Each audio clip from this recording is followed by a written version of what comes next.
तो कुरान हकीम फुरकान मजीद में अल्लाह तबारक व तआला यूं फरमाता है, अल्लज़ीना आमनू व कानू यत्तकून। ये खुतबे में मैंने आयत पढ़ी थी शुरू में,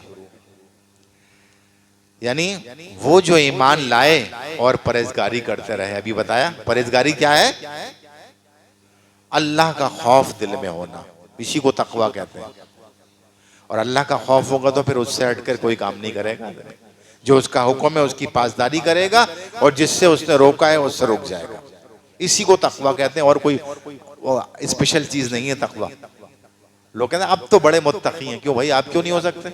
मिसाल बता रहा हूँ, मुझसे नहीं कहते, एक बात कर रहा हूँ, भाई आप क्यों नहीं हो सकते? दो आंखें इनकी भी, जिनको आपने कहा दो आंखें आपकी भी हैं, दो हाथ इनके भी, दो हाथ आपके भी हैं। वही मुंह इनके पास भी है, वैसा ही का, वही नहीं वैसा ही का, वही सारे आज़ा हैं, वही मामला है, वही दुनिया है, वैसे ही बीवी बच्चे हैं, सारे मामलात हैं।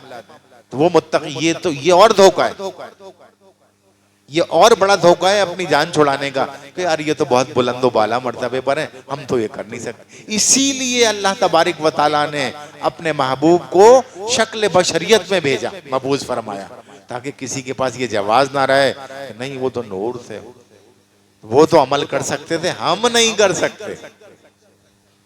आई बात समझ में? इस चीज को हमें समझना चाहिए। सूरह मरियम, ये जो मैंने आयत पढ़ी सूरह यूनुस की आयत नंबर 63, 63। अब एक और आयत है सूरह मरियम की आयत नंबर 96 यानी 96। अल्लाह क्या फरमाता है, इन्नल्लज़ीना आमनू व अमिलुस्सालिहाति लहुमुर रहमानु वुद्दा। क्या फरमाया? अल्लाह फरमा रहा है, बेशक वो जो ईमान लाए और अच्छे काम किए, अनकरीब रहमान इनके लिए मोहब्बत कर देगा। कौन चाहता है रहमान की मोहब्बत? कौन कौन चाहता है? सब चाहते हैं, है ना? तो कैसे करेगा ये जान लो।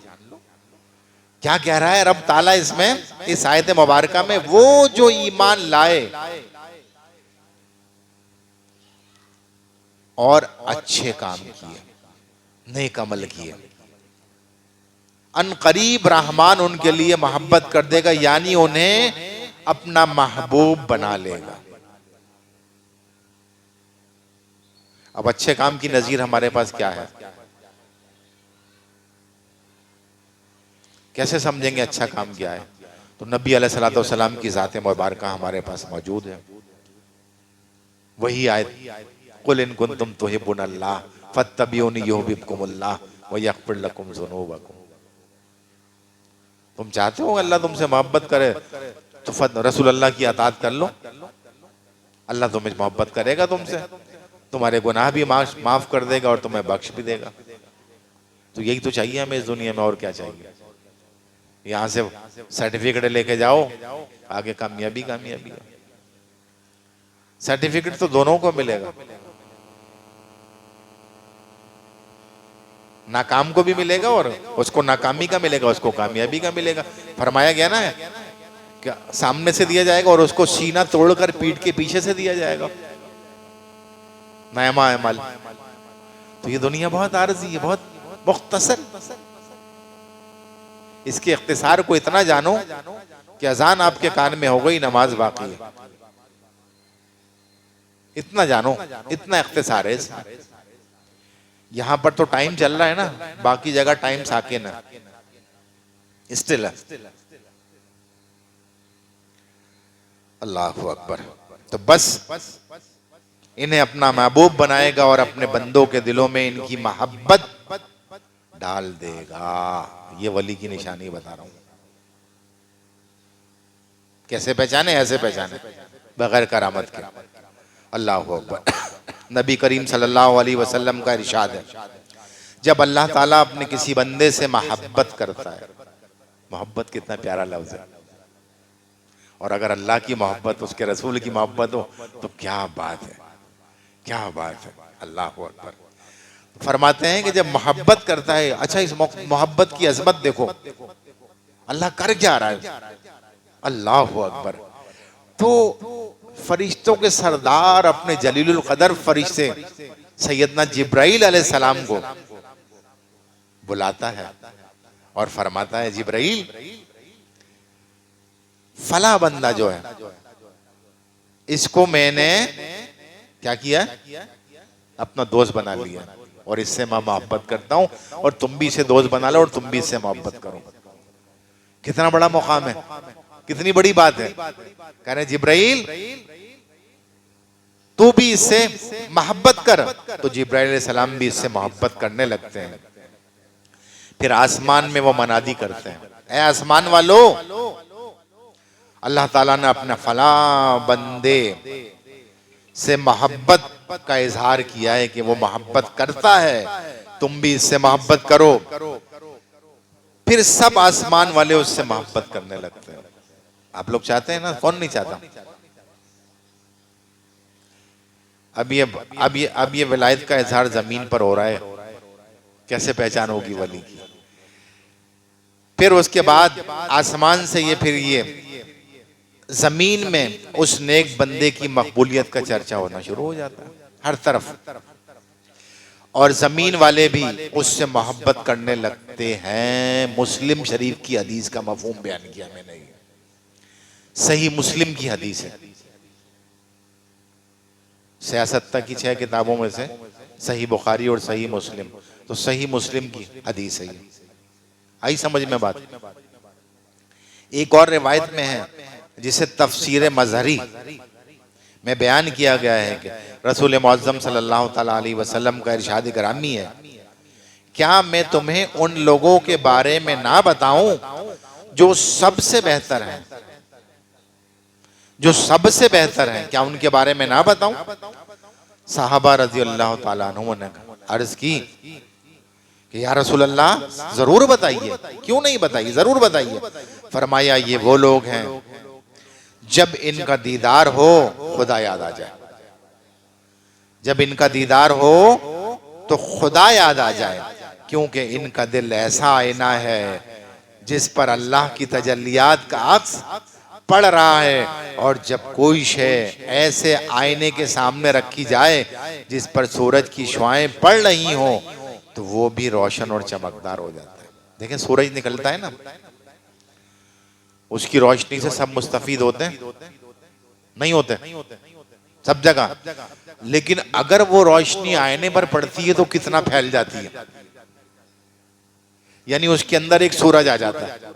वैसे तो मुझ पर भी पड़ती है, आप पर भी पड़ती है, जमीन पर भी पड़ती है, हर चीज पर, लेकिन अगर वही रोशनी आईने पर, तो वो लोग ऐसे आईना होते हैं कि वो तजल्लियात की रोशनी जब उनके ऊपर पड़ती है तो वो इस तरह से रोशन हो जाते हैं कि वो सब उससे मुस्तफीद होते हैं। ऐसा है नहीं है? तो इसको समझने की जरूरत है। अल्लाह अकबर, अल्लाह अकबर। बस रोशन और चमकदार हो जाती हैं। इन अहादीस मुबारका का खुलासा ये हुआ कि वली वो है जिसे मुसलमान वली और मुकर्रब जाने। आई बात समझ में? नहीं समझ में आ गई? वली वो है जिसे मुसलमान मुकर्रब जाने, यानी वो ये समझे कि वाकई अल्लाह का वली है, लेकिन उनके पास पड़ताल का वो पैमाना होना चाहिए कि खुदाई हुदूद की पासदारी कर सकें, वरना वो तो एक इस्तदराज वाले को भी वली कह देंगे, जो करामत दिखा देगा कोई। तो वो पैमाना होना चाहिए, और जब वो पैमाना होगा तो फिर वली की पहचान हो जाएगी। भाई इंसानों में से होते हैं ना वो भी, ऐसा तो नहीं आसमान से उतर के आते हैं, ऐसा कुछ भी नहीं है। तो इन चीजों को हमें समझना चाहिए। और दूसरी अलामत यह है कि उनको देखने से अल्लाह ताला याद आ जाए, यानी अल्लाह ताला, या आप किसी बुरे काम में मुलव्विस हैं तो उसको देखो तो फौरन रुक जाओ, या ऐसी कोई बातें कर रहे हो तो उसको देखो तो फौरन, जैसे हमारे कारी साहब थे, और भी बहुत सारे हैं, मैंने देखा कि जब वो बाजार की गली से गुजर रहे होते तो लोग अपने दामन सीधे करके बैठ जाते थे। ऐसे भी बैठे हुए ना, फौरन सीधे होके बैठ जाते थे, अपने दामन सीधे कर लेते थे, बहुत से उठ के खड़े हो जाते थे। कारी साहब ने तो कभी इजहार नहीं किया इस चीज का कि मैं अल्लाह का वली हूं, कभी भी नहीं कहा अपनी जबान से, लेकिन उनके किरदार से जाहिर हुआ, शुरू से लेके आखिर तक के मामलात से जाहिर हुआ कि वो वली है। लोगों में वो मुकाम उनका, कोई उठ के खड़ा हो रहा है उनको देख के, कोई हाथ बांध के खड़ा हो रहा है उनके एहतराम में, कोई अपने कपड़े सीधे करके बैठ रहा है कि कारी साहब आ रहे हैं, लोग गुफ्तगू कर रहे हैं तो खामोश हो गए कि कारी साहब आ रहे हैं। ये एक मिसाल दी मैंने इस वजह से दी कि आपके सामने की मिसाल है, और भी बहुत सारे औलिया अल्लाह, क्योंकि मैं शख्सियत परस्त वाक़ई नहीं हुआ, और शख्सियत परस्त होना नहीं चाहिए। इससे बहुत सारी, जहां अच्छाई भी है वहां गुमराही के रास्ते भी खुलते हैं, क्योंकि वो शख्स तो गुमराह नहीं है, लेकिन उसका कोई काम देखकर आप गुमराह हो सकते हो, जबकि शरीयत की रूह से उस पर वो जायज हो गया होगा, लेकिन आप अगर उसकी पैरवी शुरू कर दोगे आपके लिए जायज नहीं होगा, तो फिर आप गुमराह हो गए ना। जब भी शख्सियत परस्ती की जाएगी दीन की रोशनी में की जाएगी, ये बात याद रखो, दीन की रोशनी में की जाएगी। क्योंकि शरीयत मुताहरा सरकार ने इसीलिए दी है, किस लिए दी है कि हमारी जिंदगियां संवर जाएं, तो चीजों को समझना चाहिए।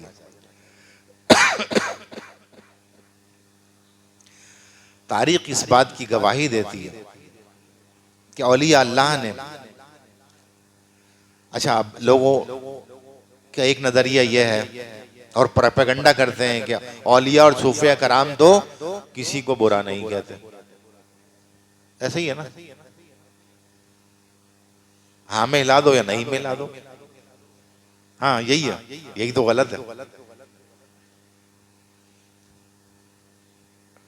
अगर वो किसी को बुरा नहीं कहते तो इसका मकसद वो इस चीज की अम्र बिल मारूफ व नहीं अनिल मुनकर की पासदारी नहीं कर रहे, तो फिर वो तो उस निशानी में आई नहीं। वो उनका तो काम ही यही है कि नेकी की तरगीब देना और बुराई से रोक देना।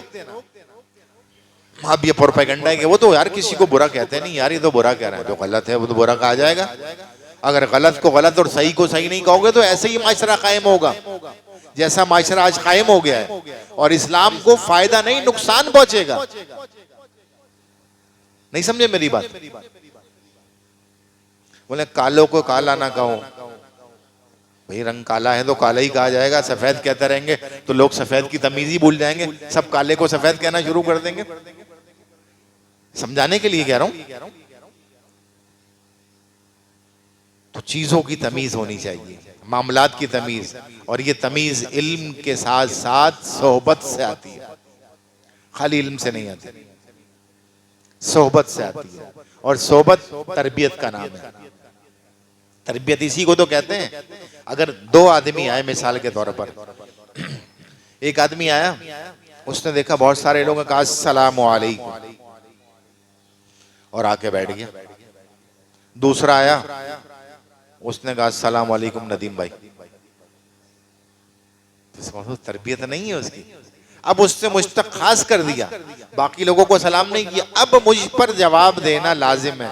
अगर मैं नहीं दूंगा और मैंने सुना है नहीं दूंगा तो मैं गुनाहगार हूं। अगर वो, या फिर वो आया, उसने अस्सलाम वालेकुम और हर आदमी से हाथ मिलाना शुरू कर दिया इतनी बड़ी महफिल में, तो आदाब के खिलाफ है ना। एक बारह बस सबको सलाम हो गया, ये तरबियत का असर है। समझ रहे मेरी बात?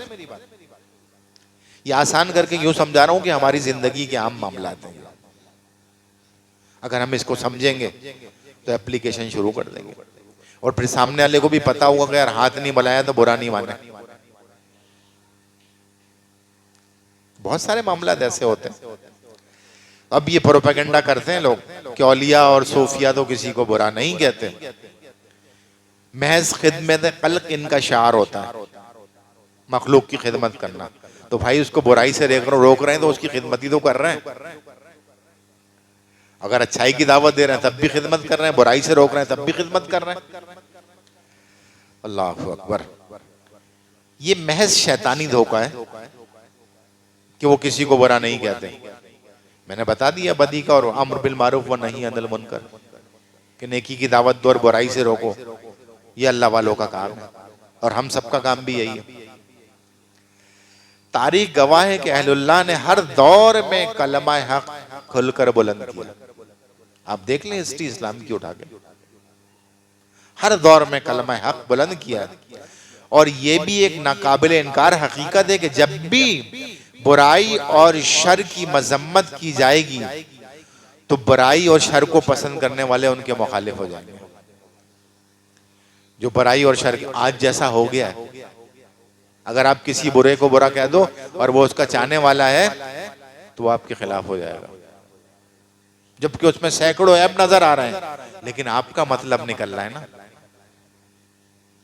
आपका मतलब निकल रहा है तो उसको बुरा नहीं। भाई जो बुरा है वो तो है बुरा। और इसी वजह से ये माशरे का हाल इस वक्त हो गया, ये जो बिगाड़ और बुराई पैदा हो गई। अल्लाह अकबर। अहले हक के रास्ते में मुश्किलात और रुकावटें डालने की भरपूर कोशिश करते हैं ये लोग। इसीलिए कुरान अजीम ने ये बात वाज़े फरमा दी। क्या फरमा दी? सूरह बकरा आयत नंबर 155, 56, 57। वला नब्लुवन्नकुम बिशैइन मिनल खौफि वल जू व नक्सिम मिनल अम्वाल वल अनफुसी वस्समरात व बश्शिरिस साबिरीन अल्लज़ीना इज़ा असाबतहुम मुसीबतुन क़ालू इन्ना लिल्लाहि व इन्ना इलैहि राजिऊन। क्या कहा? कि जरूर हम तुम्हें आजमाएंगे। किसे आजमाएंगे? किसी को नहीं पता। ईमान वालों को आजमाएंगे। हम जरूर तुम्हें आजमाएंगे, कुछ डर और भूख से, कुछ मालों और जानों और फलों की कमी से, है ना। वला नब्लुवन्नकुम बिशैइन मिनल खौफ, खौफ से, वलजू भूख से, व नक्सिम मिनल अम्वाल और तुम्हारे मालों में नुकसान से, वल अनफुसी वस्समरात और तुम्हारी जानों के नुकसान से, और तुम्हारी नेमतों में कमी से। समरात से मुराद नेमत लो, फल से मुराद हम खाने वाला लेते हैं ना, तो नेमत लो। हर नेमत तो फल है हमारे लिए, तो नेमत में वो सच ज्यादा है।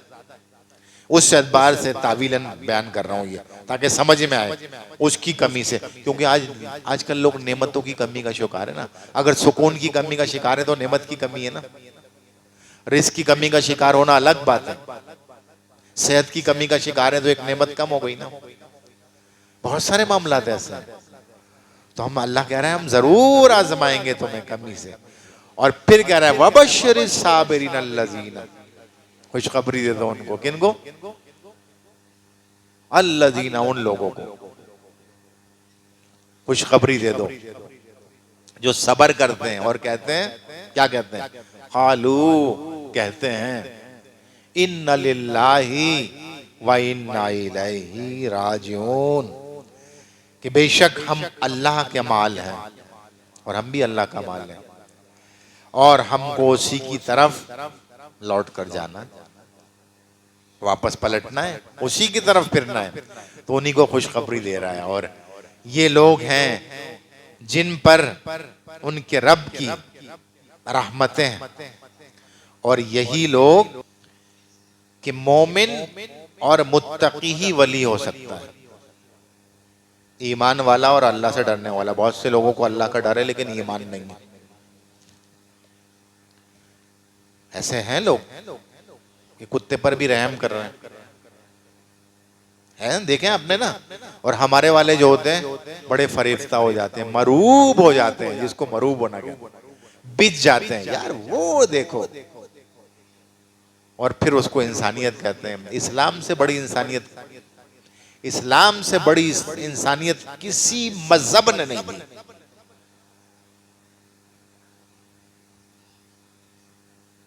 किसी मजहब ने नहीं दी।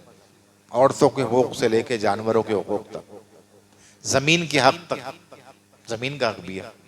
चप्पलें जमीन पर जोर से नहीं फेंकनी चाहिए। लोग मस्जिद से निकलते हैं ना, कल को जवाब देना पड़ जाएगा, बदला मांगेगी तो ये। निकले, मैंने देखा ठक फेंकी, पटक से पटकी। हाँ, अब काम करने के लिए तो जरूरत है जमीन इस्तेमाल की है। अगर कोई लोहार है तो जाहिर है जमीन पे रख के चोट नहीं लगाए तो कहाँ लगाएगा। इस वजह से मेरे जहन में ख्याल है कल को कोई कह दे कि यार ये तो वो तो एक अलग चीज है।